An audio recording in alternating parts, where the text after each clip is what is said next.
Recently, an MIT article took the saying, "that meeting could have been an email," to a whole nother level by coining a new phrase, meeting recovery syndrome, where employees lose additional time mentally recovering from a bad meeting. Damn!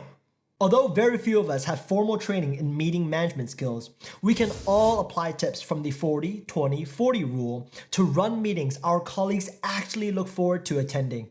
Let's get started. Hi friends, welcome back to the channel. If you're new here, my name is Jeff. Come for the career tips and stay for the meeting recovery syndrome cure. The 40-20-40 rule, first mentioned in the book How to Fix Meetings, essentially states 40% of the time should be spent preparing for meetings, another 40% on productive follow-through, and only 20% dedicated to the actual meeting itself. My first tip for the preparation phase is the go, no-go test.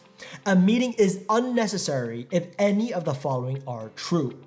First, the information being shared is an update. Second, key decision makers are unavailable. If you need 100% alignment, even if one person can't make it, cancel and reschedule. And third, feedback does not need to be provided in real time. Recently, we rebranded a marketing campaign and the project manager solicited a list of ideas from each teammate offline before letting us vote on the final 3 choices during a team meeting.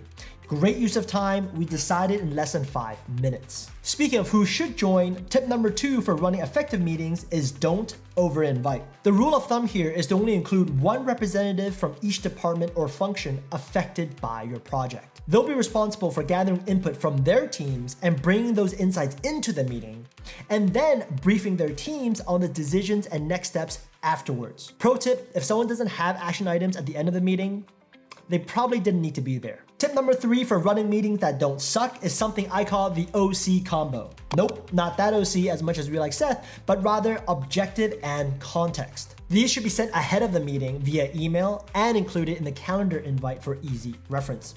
Although there could be multiple objectives for a single meeting, each objective should be actionable and results oriented. In this example, the objective is clearly stated. Finalize the one livestream platform to use for our year-end event. The context: our product marketing teams have used 4 different vendors for live streaming this past year, each with their pros and cons. We need to settle on one for this last event. Click here to see an analysis comparing each platform. Not only is this super clear for all meeting participants, but notice how you're respecting their time by giving them the option to learn more. Busy senior managers can just scan the objective and move on. Those more involved in the operations can scroll through the context, go through the pre-read document as needed.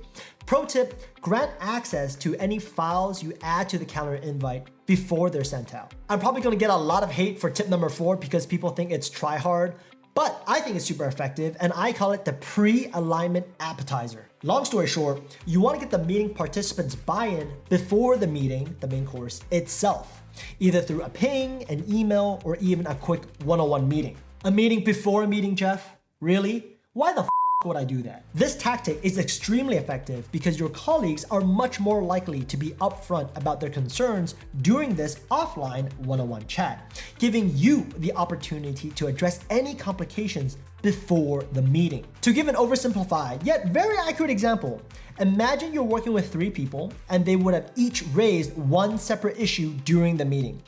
By pre-aligning with each one of them, you successfully address one and make progress on the other 2. Now, you use a meeting to find a solution to the remaining 1 issue before moving on to your agenda, instead of having to deal with all 3 and risk the discussion getting out of hand. If we're being honest with ourselves, the reason we don't do this more is because it's extra work. They're our colleagues, they should be helping out.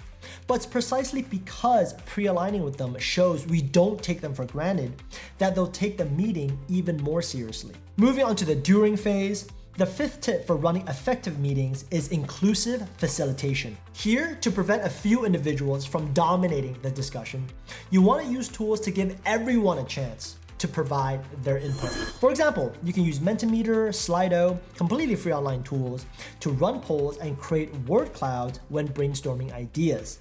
This way, even participants who are not comfortable with raising their hand or unmuting their mics will feel heard and as a result, be more engaged with your topic. Tip number 6 for meetings that don't suck: use the parking lot. During the meeting, if someone brings up a great point but starts going off on a tangent, it's whoever, not whomever. No, it's whomever. No, whomever is never actually right. You want to capture that idea on a whiteboard or in the meeting notes, the parking lot, then bring people back on track. The trick here is to actually follow up, or people will lose trust in you.